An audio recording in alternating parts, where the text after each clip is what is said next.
It's flower playtime in watercolor again. Hope you're in the mood to just kind of enjoy the piece of flowers made with just unique, beautiful, watery watercolor techniques. So I have two brushes today. Today I'm using a variety in this palette of mainly Daniel Smith. I have a couple of Cotmans in there, the cadmium orange and burnt sienna, but everything else is Daniel Smith. You'll notice I have Jane's Gray if you're not familiar with it. It's very similar to Payne's Gray.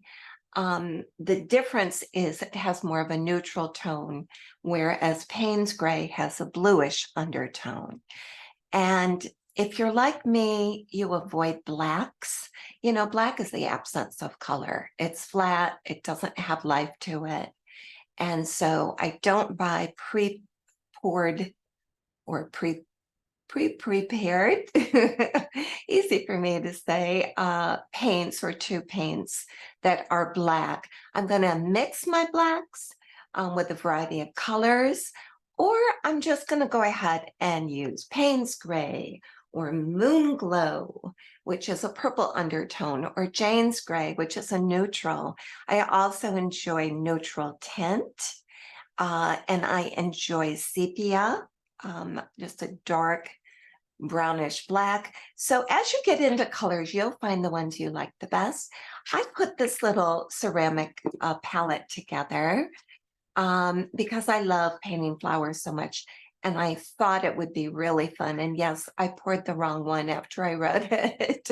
So I had to change the order of it. Life is serious, I tell you. So here's some of the colors I put in here. I also used a Lucas sap green because it's more of kind of a yellowy green. And then I have hookers, which is more blue-green, and then sap, which is my tried and true go-to with Daniel Smith. So with all of that said, let's have some fun together. I've been talking, if you feel like it, scroll through some of my videos. I've been talking about easy flowers, not overthinking them, not making them real, almost like camera looking, just that authentic. These are more artsy watercolory. And that's what I'm in the mood to show you, my two brushes. And by the way, I have a handy dandy little rubber soap dish, and I've used these for years. I was at a workshop one time, probably 20 years ago now, that really made me love watercolors. I love workshops, I love giving them, and I love attending them. And if you're ever in the Myrtle Beach area, I do give workshops several times a year now, so that's fun. But she had like a little rubber mat. In fact, I still have the type she originally had. And this is great too. They used to be sold at Bed Bath and Beyond, and they just fit. You're not supposed to put your brushes straight up and down in a cup while they're still wet. If I lay them down for a while, and then I, move them to be put in a mug or to be put in my brush holder area, but not while they're wet or even damp. You want them to dry flat. Well, ideally, you also want them to dry even. And this doesn't squish anything underneath because it doesn't touch anything underneath on both sides. So this is fine, but I recently saw this one on Amazon and I thought, why not? It's two for a few dollars, and just a soap dish, a rubberized soap dish. Hold on, if I can find it. Oh, shoot. This is the packet it came in, but it doesn't tell what it's called, or does it? Yay, it does. Alimato.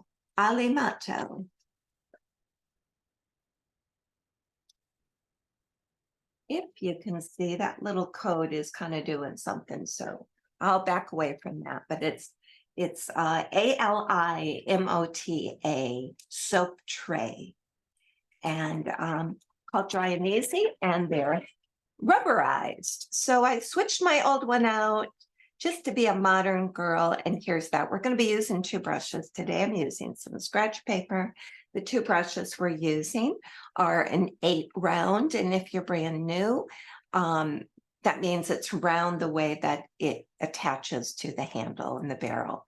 But it comes to a nice point. Silver black velvet, in my opinion, are the best bang for your buck.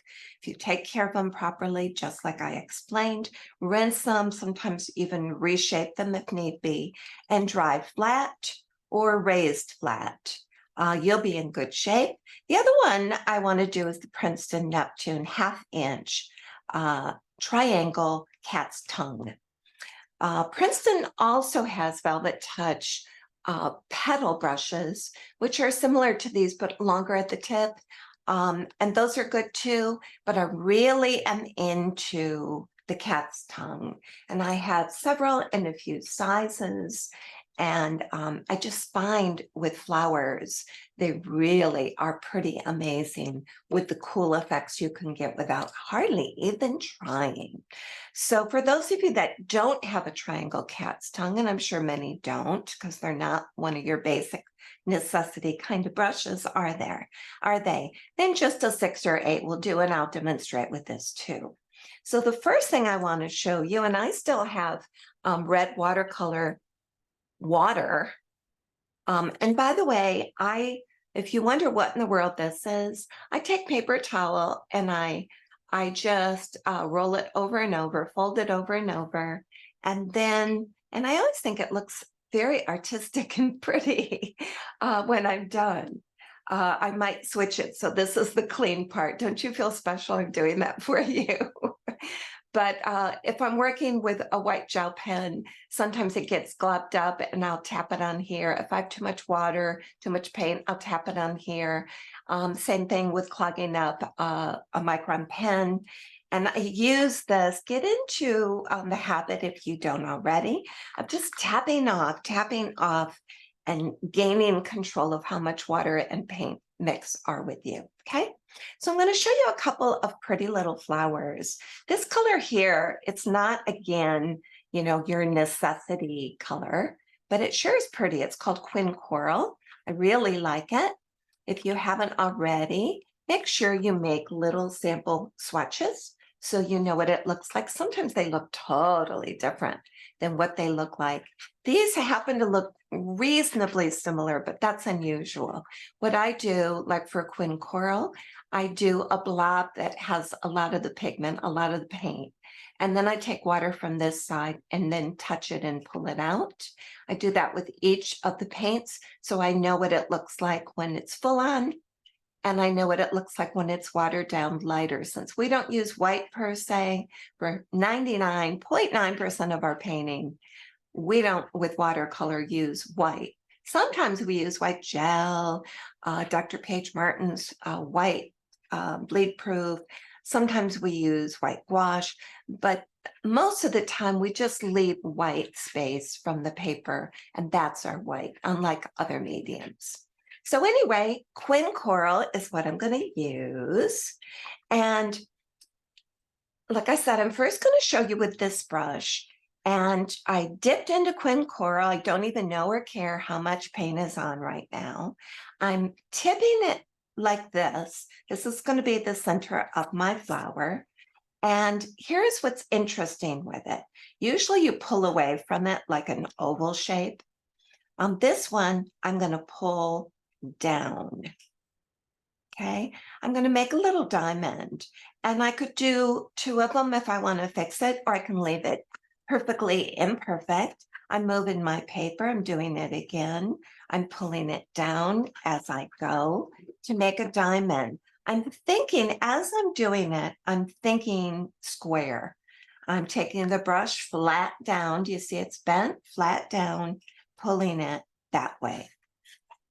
And I'm going to do a couple more. Some of them are touching. That's fine. Some of them are not. That's fine too. So that makes such a pretty look. And I'm going to rinse this brush, set it flat here to stay safe and take good care of my investment of good brushes. And now I'm going to do the same thing with a round brush. And I do think the cat's tongue's easier. But you know what? this will work too. So flat down, again, let me see if I can reach. I'm even changing my hands to reach so you can see it from the side. I want you to see that it's not tipped, it's round. So I pull down, I go to the next one. It's kind of a mind game because you're pulling down. This one I got out of whack actually, but that's all right. I'll still have fun with it. This one's going to have 4 petals.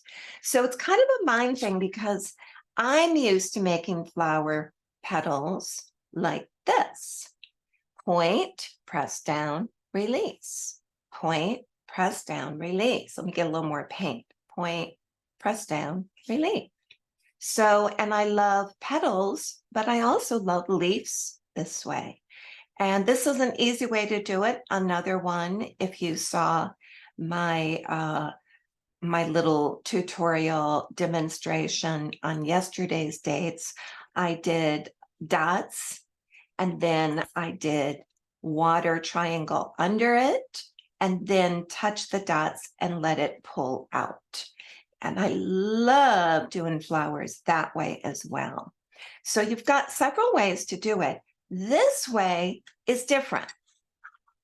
This way has a built-in texture that's really fun and beautiful. And it will really encourage you to just play and have fun. You can see the difference. Even looking this way, they're all the same colors. They're all size 8. But this one, I'm doing 2 strokes. This one, I'm pulling from dots. And this one, I'm doing little triangles sideways. I'm going to go back to this brush, and I'm going to show you a fun little trick. And again, you can do it on your round brush, but I would just recommend if you have a cat's tongue, to me, that feels a little easier in the hand. So that's why I'm going to show it to you what's kind of easy for me, and you can translate it to whatever you have. I always say paint with what you have. If you've got children's watercolors, paint with children's watercolors. If you've got master sets that professionals have, enjoy, lucky you, paint with them. But never feel you can't be creative because you don't have the right equipment, okay? All right, here we go. So I'm going to go to, let me go to yellow ochre. That's right here. Let me get a real watery mix on my brush, and you're going to see why. Do you see how I'm just kind of rolling it in it? And then at the last minute, I'm going to do a darker color or more intense. Let me get some of these kind of activated again, because when I get intense, I want it to work. I should have watered it up first, but that's okay. This will work. Do you see what I'm doing?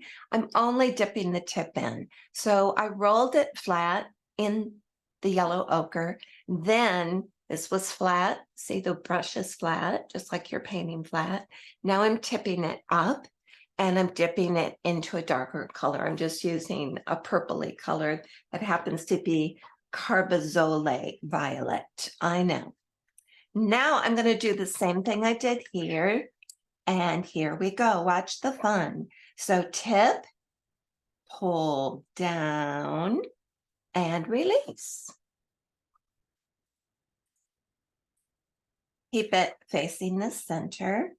Tip, press down, and release. You have a multiple colored kind of looking petal without even trying. Isn't that fun? Reminds me, do you remember those old acrylic days where what was it called? One press flowers, or I don't know what it was called, but it reminds me of that. I think I'm going to stick with 2. Now, the secret is to continue to go towards the center and to think differently than you normally do with flowers. Don't you love that? So normally with flowers, you're pulling away, or your dot and the water is still pulling away, or you're even doing little roses This one, you're pulling it sideways and having faith that it will make sense. So here we go. I'm running out of so much paint. I probably had too much purple ratio wise, and that's fine with me. So there is the look. Tell me that's not cool. You better not. So those little flowers, you could go in afterwards and do some cool things with them as well. One thing you could do in making a little display of flowers is you could take your brush and you could do this type of thing to make little clovers or little pretty, I don't know, almost like little mums or something. I like to just paint unknown flowers for the most part. If it looks pretty, that's all I care about. So you can tip it like that if you want. And you can also tip it behind other flowers if you want. Tip, tip, tip. You can also roll. I still have a little bit of yellow ochre, but not much. You can just kind of roll it and still get kind of an interesting look in there. And let's see if I have enough paint to roll it a couple times. Isn't this fun? Something about creating, it just makes things just so peaceful. Let's go in and do the double color with another combination. Let's do, let's see, I think I'm gonna do cadmium yellow, which should be working now. And I'm gonna roll the belly. This is the belly, right? The main part of the brush. I'll do it over the white so you can see. Here's the tip and the belly. So I'm rolling, oops, went to the wrong color, cadmium yellow. And then for the tip, what would be pretty, you guys? Yell out your answers. No, I can't hear you. Let me go to Quin Pink. That's another pretty color that's maybe new to you. And as you know, yellow and pink or red are going to make a form of orange. And you can probably see on my brush, you can see that I have two colors, maybe even better from here. I'm not sure. Two colors, the tip and the base. So let's see what happens this time in our experiment together. By the way, if you have water dots that are hanging out on your brush, just kind of pull them off, roll them off on your finger. Those bug me. Sometimes they drip, sometimes my eye sees them. So I'm pulling down. Ooh, that's a pretty one, don't you think? So the tip goes towards the center, and then I'm pulling down. And I think what will help you, because when I was kind of playing with these before I got on, I thought, what makes it hard for my brain, so you might be the same with this, is I want to pull in this direction. I want to pull away from the center. And with this, you want to pull down from where you lay your brush. So if you're not having good results, press your brush and pull down, okay? I'm going to try to fit in two more. We'll see. There, I did it. And let's see if I have enough. This time I'm going to roll slightly, roll a tiny bit, and keep rolling.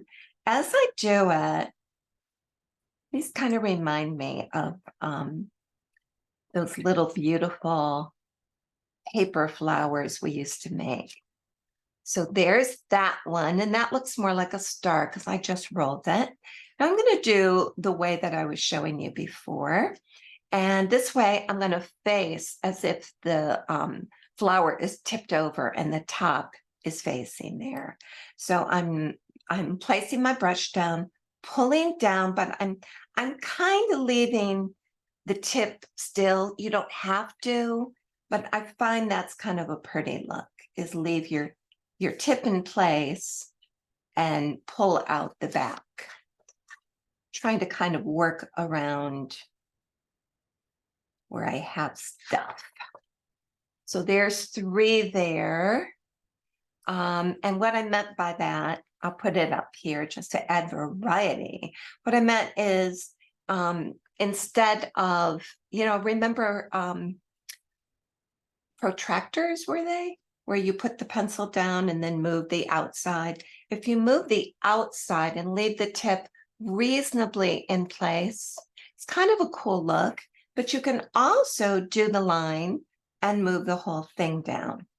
And when you move the entire brush down, that's really a cool look too, because that's got that whole diamond shape that comes out of square being backwards. So here I'm moving the whole brush together. Ready? Whole brush down. Okay. Going to do it again. Point to the center, whole brush down. So that gives a kind of a squarish look. But what happens to a square when you turn it sideways? Then it becomes almost like a diamond look, right? So that one is kind of cool too. That's this one. That also almost gives the impression of being rounded, which I like too. Now I'm going to go in as I'm finishing this one up. And you may say, oh, some of these look a little messy or whatever.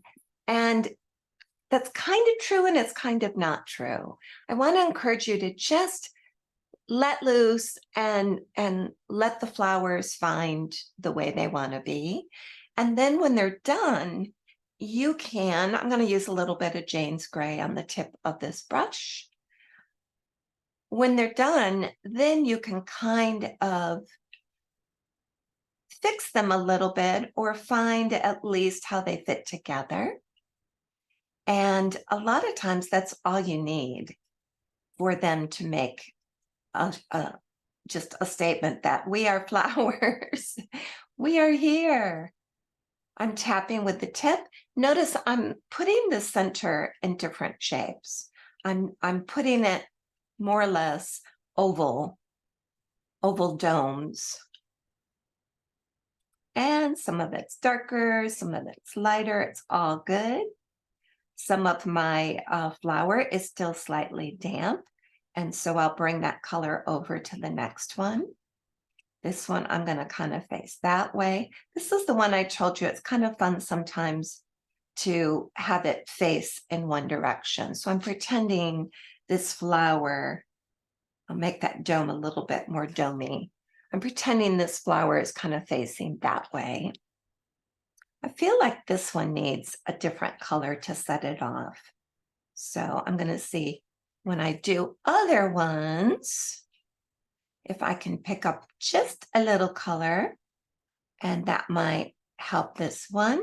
And if not, just because there will be no flower left behind, I'm going to go in with a little cadmium and pop that in there just to give it something. So there you go. Now, leaves are a whole nother story, and they're easy and fun too with this type of brush, as well as your 8-6 or 4.